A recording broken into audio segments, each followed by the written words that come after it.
우리가 보통 선물 시장에서 봉 패턴을 본다는 것은 사실 가관이지요. 선물 시장에서 봉 패턴을 본다는 것은 거의 뭐랄까 이게 어울리지 않는 뭔가의 옷을 입고 있는 건데, 선물 시장에서 봉 패턴의 의미가 있는 것은 하나밖에 없습니다. 인사이드 데이, 아웃사이드 데이죠. 왜 인사이드 데이, 아웃사이드 데이가 중요하냐 하면 직전 변동성이 돌파되는 변동성을 가지고 있느냐 없느냐, 이전 변동성이 축소되는 변동성을 가져갔느냐 가져가지 않느냐.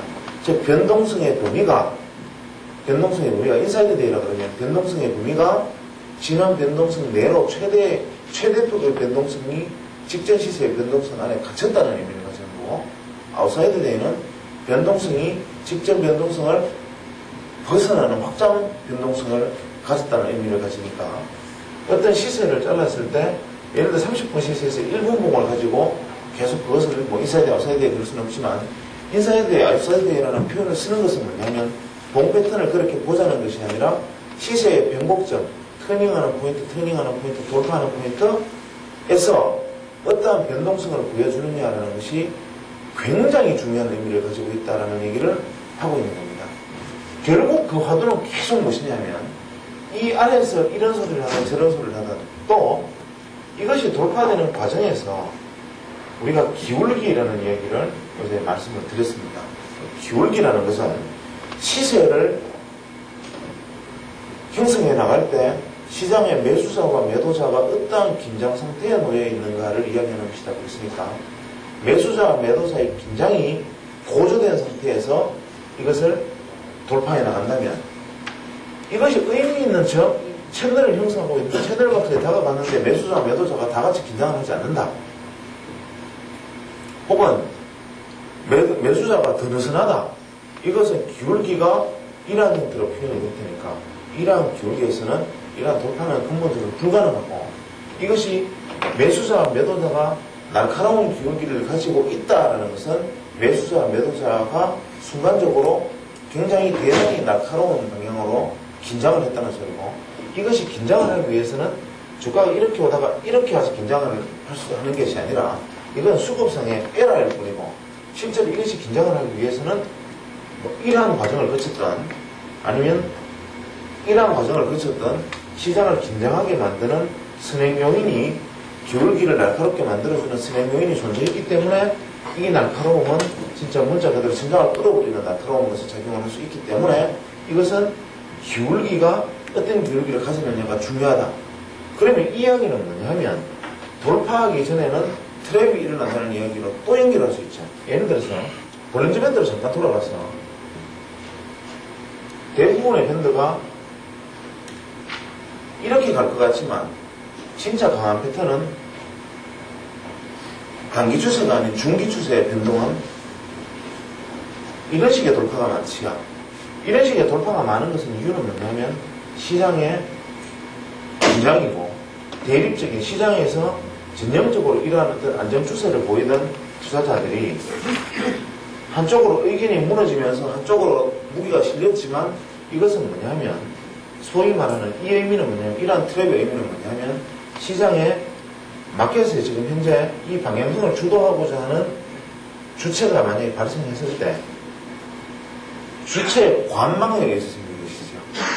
이러한 형태에서 주체의 관망에 의해서 이렇게 생기면 대부분 주체 플러스 대부분 나머지 투자자들은 이것이 추세라고 생각하고 가담을 하지만, 이 추세라는 가담이 그게 이 다시 주체에 의해서 방향이 바뀌었을 때 이 추세라고 생각했던 인식이 순간적으로 뒤집히는 경험들을 개인 투자자들이 경험하게 되는 것들이 바로 이런 지점이죠. 이렇게 해서 돌파되면 이때부터는 시장은 좌불안석입니다. 이랬을 때 시장은 이 주체의 확실한 의지대로 움직였다면, 방향성이 만약에 맞는 쪽으로 갔다면 시장의 기울기는 트랩을 형성하게 되고, 이 기울기의 날카로움으로 표시가 되고, 이것이 바로 이 날카로움이 돌파의 하나의 새로운 증거가 될 수 있다.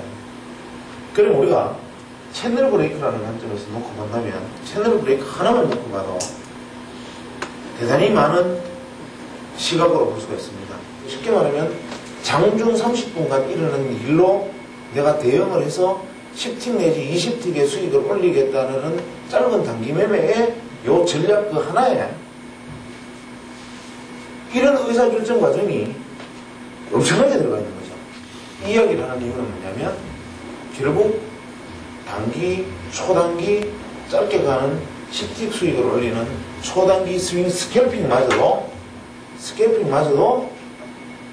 직관입니다. 이 이야기를 하는. 주식 투자는 장기 투자든 단기 투자든 데이 트레이딩이든 스캘핑이든 직관입니다. 라는 얘기를 결론을 내리고자 어제부터 그 긴 시간을 계속 얘기했습니다.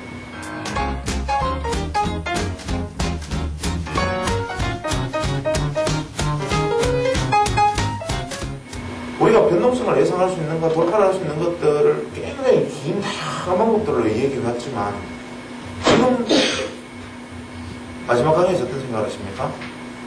이 중에 그럴듯한 걸 하나 골라서 쓰든지 아니면 이걸 어떻게 다 봐? 사람들이 그 하나하나 이런 결론을 내릴 수밖에 없어. 이 말을 다 보면 이미 의사결정은 무엇이 늦어 있지.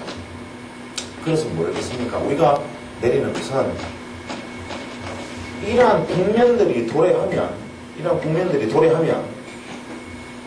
이러한 잣대들로 바라보지 않더라도 현재 이러한 국면들이 이러한 잣대들에 의해서 돌파된다, 정체된다, 시세가 멈췄다, 시세가 힘을 내어서 에너지가 더 강화되었다, 새로운 방향성이 만들어졌다라는 것을 직관이라기보다는 다시 말을 바꾸면 이제 몸에 체득된 몸짓으로 내가 그것을 이해를 하게 되는 과정이 필요한 겁니다. 그러니까 쉽게 말하면 굳이 자를 가지고 되어서 27cm 하지 않아도 이거는 27cm 정도라고 이야기할 수 있는 몸짓, 이것이 바로 투자에서 전부다는 거죠.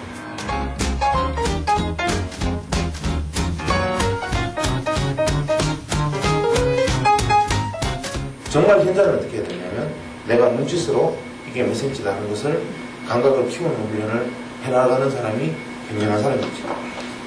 빨리빨리 없어지는 물건의 길이를 재야 되는데 크레이사직처럼 탁 막아서 길이를 탁 재야 되는데 싹 사라집니다. 그거를 점점 더 많은 자를 가지고 와가지고 이제는 막 더 신기한 자가 없을까, 좀 더 좋은 자가 없을까 이러고 있으면 영원히 그 자는 길이를 잴 수가 없어요. 그것이 바로 투자의 전부입니다. 스캘핑, 데이 트레이딩이 일한다 하물며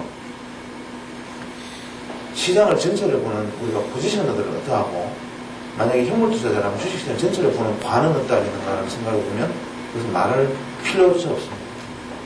그래서 우리는 어떤 과정들을 이해하고 익히고 공부해서 그것들을 내 몸에 몸짓으로 만들고 잊어버리고 몸짓으로 대응해야 된다. 이 이야기가 바로 이런